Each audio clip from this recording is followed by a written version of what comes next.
List of conference reports.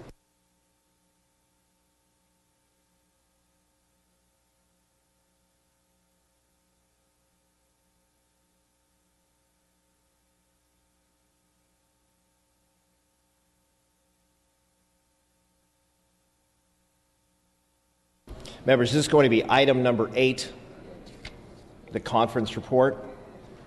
Senate Bill 826. Clerk will read. Senate Bill 826 by the Committee on Budget and Fiscal Review, an act relating to the Budget Act of 2016. Mr. Ting, you may open. Thank you, Mr. Speaker. After 4 months of deliberation, 73 subcommittee reports, a conference committee that lasted well over 12 hours, long into the night on Thursday evening, we present you SB 826, which is our state's budget. This budget is historic because it has the highest reserves in most recent history, $8 billion, because we all decided with the voters to save for a rainy day. It's also historic because it invests in education. Over $3 billion reinvested in LCFF, above what we had last year. It also invests in higher education in the University of California, in $190 million, with $235 million for the California State University. But more importantly, what we also sent a message to each of these institutions is that the institutions weren't just created to allow anyone to attend, but they have to make sure that they allow California students to the front of the line. Because too often in recent years, we haven't been able to get our own residents, our own kids into these schools. So we are working to make sure there's 2,500 more students at the University of California. We're working to make sure there's over 5,000 students going into CSU from California. And we're also making sure there are 40,000 new slots at our community colleges, really the lifeblood of our higher education system all around the state. But that's not really where the good news ends. We were able to deliver $400 million for early education in daycare slots, the very slots that are needed so our families can go to work. Like many of you here, I have children, and if I didn't have access to childcare like many Californians don't, I wouldn't be able to be here with you today, wouldn't be able to do the work that I choose to do, and we wouldn't be able to have the opportunity to work like so many families across the state are trying to do. In addition, we created over 9,000 more slots for full-day preschool, $100 million that invest in our preschool slots, so we can move closer to a goal of universal preschool for each and every single student that's 4 years old in California. We also strove in this budget to ensure that we continue our priorities to clean our air, to clean our water. Much of that is really primary to what our goal and what our state is trying to do. And lastly, if we can't protect our communities and make them safer, what are we really doing for Californians? So with that, we've also created many opportunities for many of the agencies who are doing the frontline work in making our communities safer. Whether it's our local police agencies, whether it's groups that are dealing with human trafficking, really dealing with recidivism, really help make sure that the criminal justice system doesn't forget the name at the very end of the very word at the end of its name, which is rehabilitation. Quite often we set up a revolving door around our criminal justice system where we don't have inmates who are being rehabilitated. And that's something that we know if we want to get ahead in reducing our corrections costs, that we have to really start taking seriously. With that, members, I respectfully ask for a vote on SB 826. Thank you, Mr. Ting. Mr. Obernolte, you are recognized. Thank you, Mr. Chair. Colleagues, it has been my honor to serve as the Vice Chair of the Assembly Budget Committee over the past few months, and I would like to compliment the Chairman, my friend from San Francisco, for the balanced and even-handed way that he has run the committee. over the last few months. I'd also like to say a big thank you to all of you who have served on the Joint Budget Committee and also the Budget Conference Committee for your hard work over the past few weeks. I know it's been many hours toiling over the budget in front of us. And I'd like to reserve my biggest thank you to who I call the unsung heroes of the budget process, which is the many staff members who labor on this budget. There are many of them on the Budget Committee staff, on the caucus staff on both sides of the aisle, also the Legislative Analyst Office, the Office of Legislative Counsel. All of those people put in countless late nights working on this budget, and it is greatly appreciated. Colleagues, there is much in this budget that is worthy of support. I'm very gratified that this budget makes increased investments in education in the state of California at all levels of education in the state, from pre-kindergarten all the way through our University of California. I feel that that is a very worthwhile investment in the future of our state. I'm also gratified that we're depositing an additional $2 billion in our budget stabilization account, more than what's called for in state law. Obviously, that's going to go a long ways towards stabilizing the state's finances in the event of an economic downturn. Unfortunately, I must rise in opposition to the budget in chief. My biggest concern about this budget is the level to which it increases state government spending. Colleagues, this budget increases state spending over 6% more than last year, and last year's budget increased state spending almost 7% more than the year before. In the last several years, inflation in the state of California has been running around 2%. So it doesn't take more than basic arithmetic to show that that level of increase in government spending is unsustainable. And in fact, the Department of Finance estimates that even using the current level of spending, by fiscal year 2019-2020, the state will be facing a budget deficit of over $4 billion. And colleagues, that is assuming that economic conditions stay the way that they are. If, unfortunately, we have a recession, and no one can say when that might come, but it is inevitable that will come, we are woefully unprepared to weather the effects of that kind of economic event. Just last month, the Moody's credit rating agency issued a report in which they ranked the state of California amongst the least prepared of all of the states to weather the effects of a recession. And in fact, we were almost dead last. Only Illinois saved us from coming in last. The reason why we're so vulnerable is because we are so reliant on income tax to fill our state government coffers. 2/3 of our state revenue approximately comes in through income taxation, and of that, 50% of the income tax is paid by less than 1% of our state population. Now, I realize that we're not here to debate tax policy, but the system is the way that it is, and we need to react the way that it is. And the fact is that that creates a very volatile revenue stream for the state of California. The Department of Finance estimates, in fact, that should an even mild recession occur, that by the fiscal year 2019-20, we will be facing not a $4 billion deficit, but a $43 billion deficit. And in that event, the $8 billion that we'll have in our budget stabilization account will be woefully inadequate to shield us from the effects of that economic downturn. Now, like many of you, I've been elected recently. Everyone in this room that's been elected in 2012 or in 2014, we are likely to be here to have to deal with the effects of the next economic recession. And unfortunately, on our current path, we're going to be forced to choose between crippling cuts to state services on the one hand, or devastating tax increases in the midst of a recession on the other. And that's a choice, colleagues, that I would prefer not to make. I believe that Californians deserve a balanced budget, balanced not only now, but also in the future. And that's why I don't believe that this budget is the path of fiscal prudence, and I'm urging a no vote. Thank you, Mr. Obernolte. Mr. Ridley Thomas, you are recognized. Thank you, Mr. Speaker. I rise to salute our budget chair and the leadership of this House on what is a well-crafted floor report and really establishes the Assembly's leadership in continuing to honor the voters' investment and trust of us with respect to the majority vote budget and temporary tax increases to keep our fiscal house in order. There is a great deal of work that's gone into the bill, and the chairman of the Budget Committee mentioned a bit of what has occurred. To our speaker, who has done a great deal to advance the cause of early childhood education, Mr. Speaker and colleagues, we are in a debt of gratitude. And frankly, it helps distinguish the Assembly in terms of our work because of the significant advancement made in early childhood education. Despite this hard work and effective maneuvering in the budget process, there's still one issue that will require our attention among a few others that are not addressed. And frankly, that's the issue of homelessness, Mr. Speaker.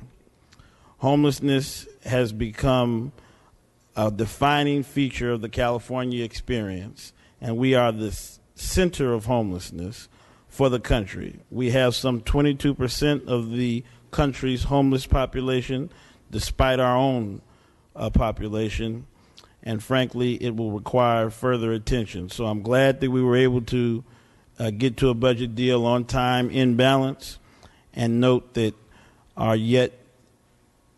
there is yet work to be done on a question that is gripping this state and that is at a level of crisis. Thank you, and I would respectfully request an aye vote, and again salute the budget chair for his diligent work on crafting a balanced budget. Thank you, Mr. Ridley Thomas. Ms. Garcia, you are recognized. Members, I rise today on behalf of the Legislative Women's Caucus. The governor has given an immense focus to our state's infrastructure, but the Legislative Women's Caucus, along with leadership and our budget chairs in both houses, fought to bring attention to our human infrastructure needs. There are two key provisions for the Legislative Women's Caucus in the budget before us: the repeal of the maximum family grant, championed by Senator Holly Mitchell, and increased resources for child care providers and children. We know that strengthening our early learning system is the state's best poverty buster for this generation and the next.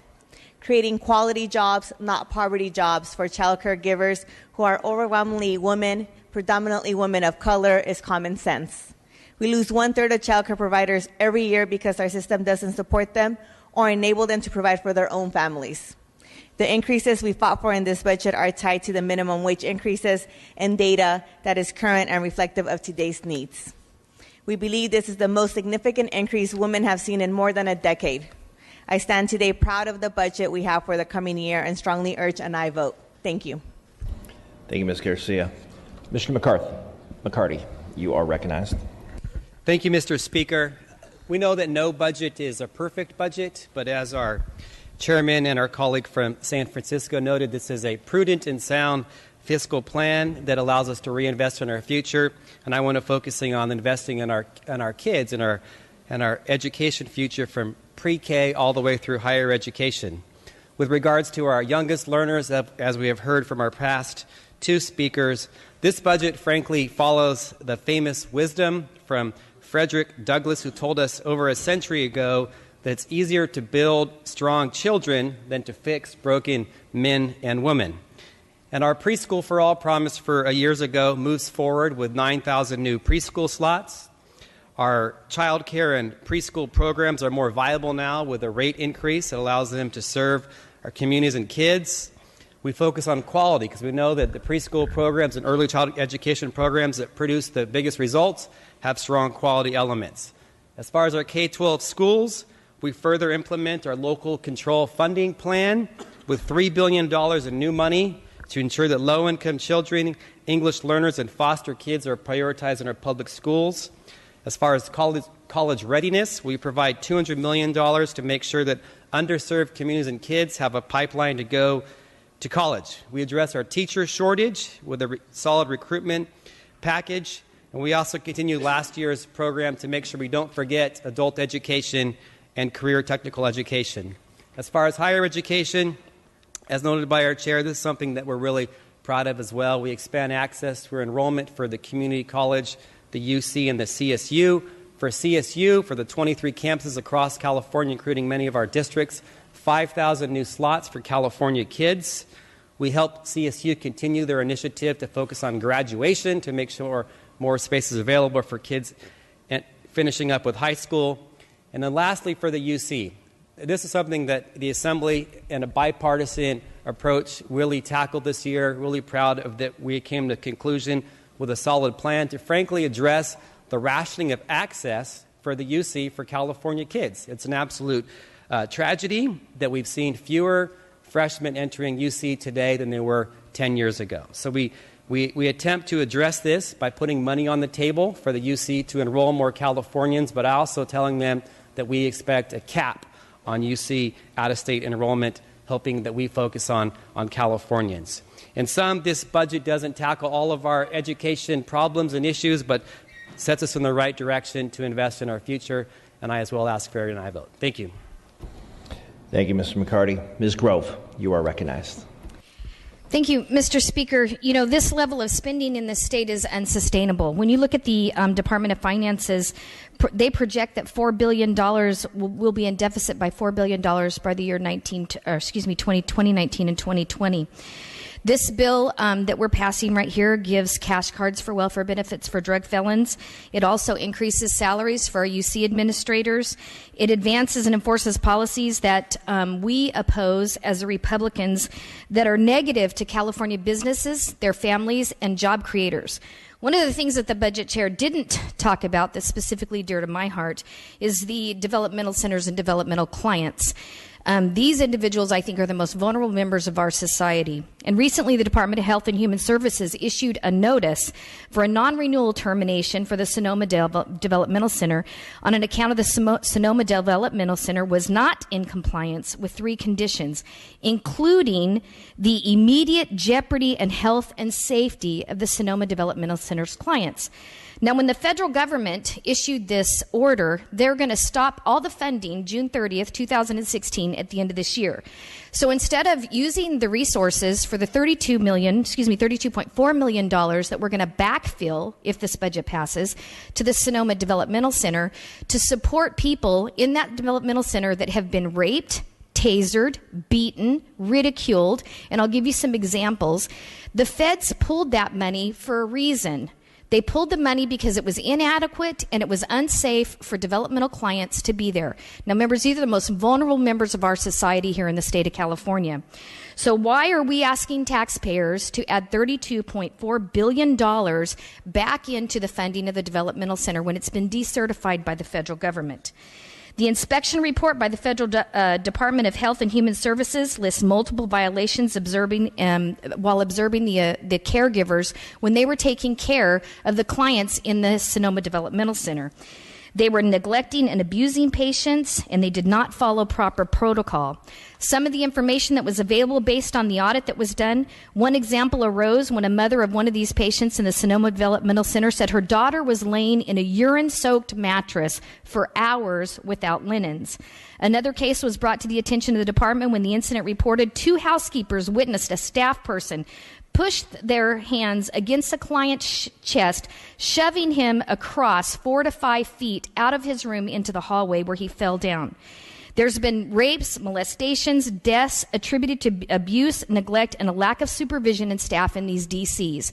Now, I'm not saying there's not abuse in the community, but I'm telling you that if these cases that have happened inside these state-run institutions would have happened outside those institutions in a community setting, this legislative body would have acted immediately to shut those organizations down. But instead, the state-run institution is going to get an additional $32.4 million of taxpayer money to continually abusing these individuals that are inside this facility. So I know that particular position wasn't addressed by the budget chair. I think this budget, again, is unsustainable. There's a lot of things in there that don't need to be in there. And I think our UC systems need to start putting California students first. They need to enroll California students first. It's our taxpayer dollars and our children that have earned a right to attend a California State University or UC system, and they need to operate within their means. And they should not be allowed to take out-of-state students until in-state students have had the opportunity to apply. And to give UC administrators exorbitant increases and not require them to operate within the means of their own budget is absurd. And so I think we need to re-look at this budget process, and what we need to do is come up with a budget that's not going to put us in a $4 billion deficit in the next couple of years, and it's going to address the issues that the state needs to have addressed. Thank you. Mr. Gallagher, you are recognized. Mr. Speaker, members, before we get down the track of slapping each other on the back on this budget, and I will give you, there are things in this budget that we should be proud of. Of funding our K through 12 education, increasing that money towards our local control funding formula, I think that's a key thing. Other things that people have brought up today. But there's one big glaring omission from this budget. And it's that despite the increased revenues that we've had over the last 3 years now, not any more money is going to transportation, to our crumbling road infrastructure in this state. That is a glaring omission in this budget. And over the next 5 years, the administration's proposing to cut $750 million from vital transportation projects in this state, and yet we don't do anything in this budget. We didn't do it last year. We're not going to do it again this year to increase funding to these critical transportation projects. $7 billion more that we have to spend this year, and not even a small portion of that $7 billion can go into our crumbling road infrastructure in this state.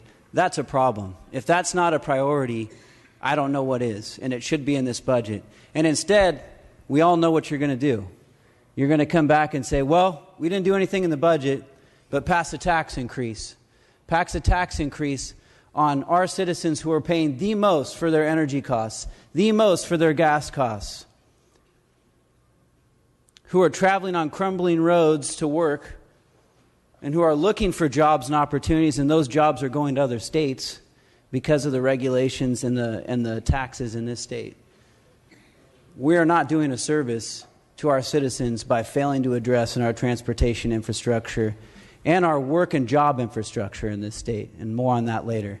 But that's a glaring omission, and so before we get down the road of patting each other on the back, we should make sure we do something about that in this budget, and we can do it right now. Thank you, members. Ms. Brown, you are recognized. Thank you, Mr. Speaker. This is a great start to the aging population in our community. And as I always say, 10,000 people or 1,000 people a day are turning 65 right here in California every single day. And now it's probably 12 and a half years that they will be doing that every day. That being the case, this budget finally starts to recognize that that's the issue. And I thank the budget chair, I thank the staff, I thank those that worked on this budget. I'm so happy to report, because I talked about the hunger that seniors felt. I've talked about what their problems have been. So this budget gives funds for meals for seniors. It also, there's a one-time fund that's given to the California Senior Legislature. They are people who are looking out for seniors. And it gave a little bit on SSI and SSP. And the reason that I'm talking about that now is because next year I'd like to see more movement for our seniors. I think it's important, and each of you in here will be 65, Lord willing, before you know it. Thank you. Thank you, Ms. Brown. Mr. Thurmond, you are recognized. Thank you, Mr. Speaker and members. I rise in support of our budget bill, SB 826. You know, Californians send us here to advocate for them and for their needs. As you look at this budget, which addresses issues from a very broad perspective, you can go back to your constituents and point to how this budget is a tool to help fight for their needs, whether they are the issues that we heard from my colleagues for seniors, from my colleague from San Bernardino, whether it's addressing the issues of poverty and inequity, or providing education for everyone along the K-12 spectrum or higher education. This budget does that. This budget addresses Californians' needs in a way that is clearly bipartisan and that cares about all areas in our state. It recognizes that there are people in California who cannot get access to a doctor or to medical care, and it provides dollars to support residency and training and other programs that will get doctors to those communities that are currently limited and have barriers to health care. It recognizes that we have a lot of work still yet to do on the issue of homelessness, but it places a tremendous focus on helping those who are homeless, whether it's through the rapid rehousing programs, through CalWorks, or the homeless assistance program. It does all these things. But if nothing else, you can tell your constituents that we've been good fiscal stewards with what we're entrusted to from the people of California, that this budget puts $2 billion additional into the rainy day fund, that this budget helps to grow our reserves to record levels to help us prepare to be strong in our moving forward in our state, is something that you can tell your constituents that this is a budget that you can proudly stand behind. And I urge your yes vote. Thank you, Mr. Thurman. Ms. Lopez, you are recognized. Thank you, Mr. Speaker and members. Today I rise to concern about the budget that I have in front of us. Unfortunately, this budget continues to fund that high-speed rail, which will have negative impact in my district. Funding the high-speed rail in my district means splitting the communities that I represent in half, forcing a small business to leave downtown the city of San Fernando, have been for years there. Another area of this budget falls short in the restoring adult education. As we continue to move California forward, we must not forget about adult learners and the impact that adult education has in their families. It was not for adult education that many families could have been available to learn English to help their children in school, become a parent's advocate, or get the hands-on training they need to have a better future for the families. Wherever I support the budget today, and I continue investing in families and students, the increase of childcare education is something that I needed in the community that I serve. I appreciate all the hard work being done in this budget, but I look forward to see it more in the budget for adult education and for housing. Thank you so much, Speaker. Thank you, Ms. Lopez. Thank you, members. Mr. Speaker, you are recognized. Mr. Speaker and members, I too want to thank our budget chair, our budget conferees, and our subcommittee chairs, and all of our committee members for putting in the long, long hours that have gotten us to this point, particularly for all the public hearings that you have been a part of. It's also important to point out that this budget process began during the tenure of our Speaker Emeritus, and she should be recognized for her significant contributions toward this finished product. While no one ever gets everything they want in a budget, this one goes a long way toward meeting our priorities, and its imperfections are part of any budget compromise. Today, we fight poverty and make history by eliminating the maximum family grant. The maximum family grant was a punitive, mean-spirited, and unproductive, and we make other key human service and health care improvements as well. We improve early childhood education with a package of rate increases and preschool slots that will grow to $500 million and will continue to grow after the minimum wage is implemented. Funding cuts to early childhood education were a major reason why I ran for office, so I'm enormously proud that my first budget as Speaker includes increases for these vital programs. I want to especially thank the Women's Caucus and its Vice Chair for their efforts in early childhood education. We also expand access to higher education with ongoing funding increases to the UCs and the Cal States, while adding much needed and much called for accountability to the UCs. We set aside $400 million for affordable housing to be part of the regulatory reform conversations with the governor. And we provide funding for various local public safety efforts. At the same time, we made an optional $2 billion deposit into the state's rainy day fund, which results in this budget having the largest reserves of any budget in the past 30 years. All in all, this is an exceptionally positive budget and a very positive step forward for the people of California. I ask for your aye vote. Thank you, Mr. Speaker. All debate having ceased, Mr. Ting, you may close. Thank you, Mr. Speaker. Just remember, it's only a few years ago where all the members in this body had to be locked in for days on end because we had the unfortunate job to figure out how to cut $40 billion in the budget because of devastating revenue losses, a devastating depression, very many serious challenges. I feel very fortunate today that we can announce a great list of investments for our children, for our students, for those in college, for families that are struggling in poverty. But as many members have said, it's still not enough. We still have people who need help. We have 1 in 3 people in California who still live in poverty. We still have a state where we rank the very bottom in terms of per pupil funding. So as proud as I am of our budget, I know that the work is still yet to be done, and I respectfully ask for your aye vote. Thank you, Mr. Ting. With that, clerk will open the roll. All members vote who desire to vote. All members vote who desire to vote. All members vote who desire to vote. All members vote who desire to vote.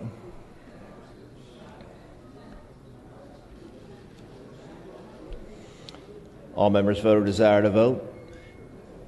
The clerk will close the roll. Tally the vote. Ayes 52, noes 27. Budget conference report passes. Members, we are moving to Senate Bill 827 without reference to file. Clerk will read.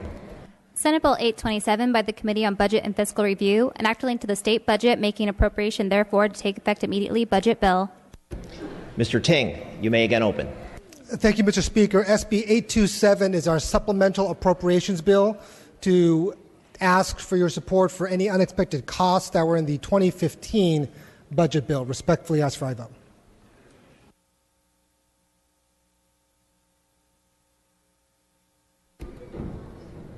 Thank you, Mr. Ting. Mr. Obernolte, you are recognized. Colleagues, I rise in support of SB 827. Just to reiterate, these are not new government appropriations. These are appropriations to satisfy obligations the state of California already has. It's very worthy of support. I ask for an aye vote. Thank you, Mr. Obernolte. Seeing no additional discussion or debate, clerk will open the roll. All members vote who desire to vote. All members vote who desire to vote. All members vote who desire to vote. Clerk will close the roll. Tally the vote. Ayes 78, no 0. Measure passes.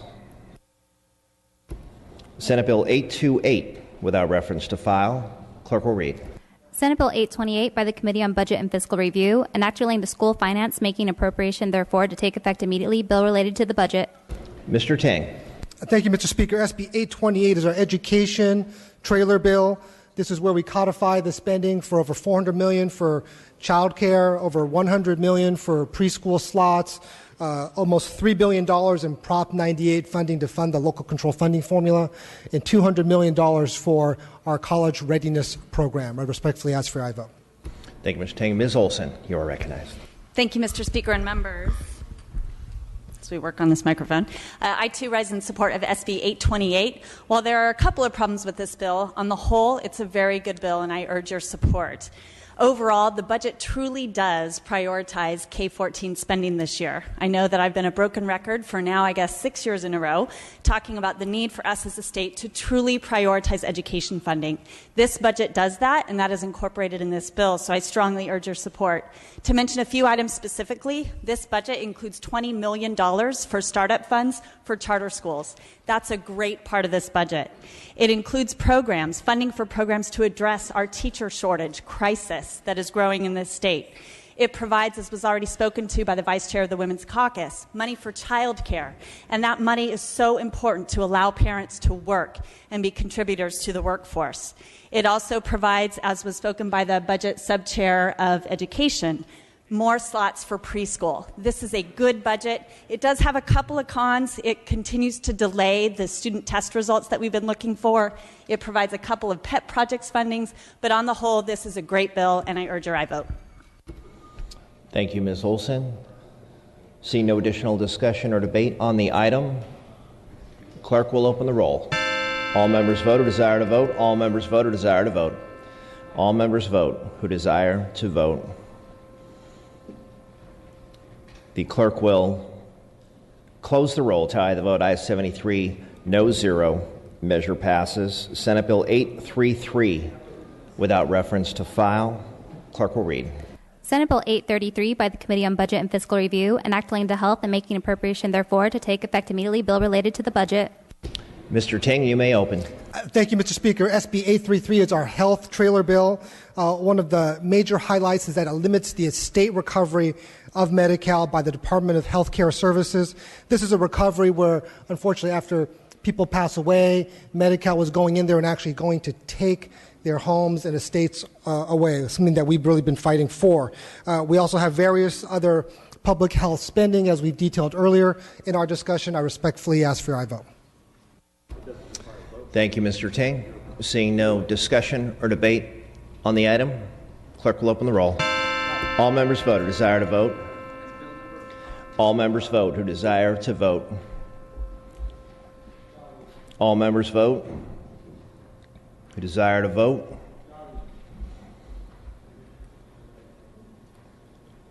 All members vote who desire to vote.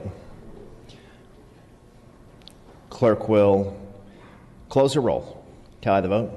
Ayes 70, noes 7. The measure passes. Mr. Calderon, for what purpose? Yeah, Mr. Speaker, I'd like to request no vote add-ons or changes to SB 826. Clerk will note. SB 844, Public Safety. Without reference to file, clerk will read. Senate Bill 844 by the Committee on Budget and Fiscal Review, enacting relating to correctional facilities, making appropriation therefore to take effect immediately, bill related to the budget.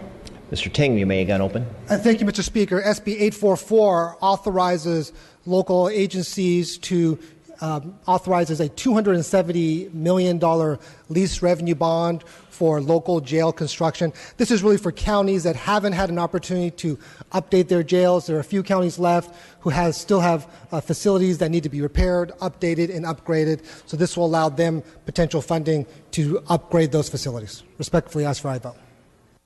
Thank you, Mr. Ting. Mr. Obernolte, you are recognized. Thank you, Mr. Speaker. Colleagues, I rise in support of SB 844. I was disappointed that the Budget Conference Committee elected to fund the correctional facilities construction with lease revenue bonds instead of general fund dollars as the governor had proposed. This will unfortunately create an ongoing obligation for the state and raise the cost of construction. However, the need for these correctional facilities is so compelling that I think this makes this measure very worthy of support, and I'd urge an aye vote. Thank you, Mr. Obernolte. Seeing no additional discussion or debate on this item, clerk will open the roll. All members vote who desire to vote. All members vote who desire to vote. All members vote who desire to vote. Clerk will close the roll. Tie the vote. Ayes 78, no 0. Measure passes. Senate Bill 848 without reference to file. The clerk will read.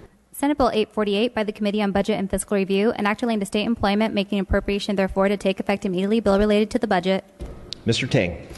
Thank you, Mr. Speaker. SB 848 is our civil service and MOU trailer bill. Ratifies a 4-year MOU with Bargaining Unit 12, the International Union of Operating Engineers, and affects over 10,000 employees. Respectfully ask for aye vote. Thank you, Mr. Ting. Mr. Allen, you are recognized. Thank you very much, Mr. Speaker. First, I'd like to indicate my support for the health care reform provisions of this bill. I actually carried legislation in the last 2 sessions which talked about including pre-funding for retiree health costs, which are spiraling in California. So I really would like to compliment the author as well as our state efforts to address this critical issue. With that said, the MOU in front of us increases by $158 million the salaries of these employees in these units, but that doesn't even include the salary compaction costs of $30 to $50 million for their supervisors and their managers, bringing the total bill to approximately $200 million. The issue that we should have here is that the average state public sector employee is paid more than $70,000 per year in California. That's the highest average public employee salary in the nation. And simply put, California taxpayers shouldn't be forced to pay more for the already highest paid public sector employees in the nation. I urge no vote. Thank you, Mr. Allen. Seeing no additional discussion or debate on this item, Mr. Ting, you may close if you wish. I just respectfully ask for your aye vote. I'm proud that I work for a state where we actually pay people a living wage. Unfortunately, even in parts of the Bay Area, LA, San Diego, $70,000, while it sounds like a generous wage, is barely a living wage in many of those locations to pay for rent, to pay for costs. So I respectfully ask for your aye vote to ratify this MOU. Thank you, Mr. Ting. And with that, the clerk will open the roll. All members vote who desire to vote. All members vote who desire to vote. All members vote who desire to vote. Clerk will close the roll, tally the vote. Ayes 63, noes 12. The measure passes.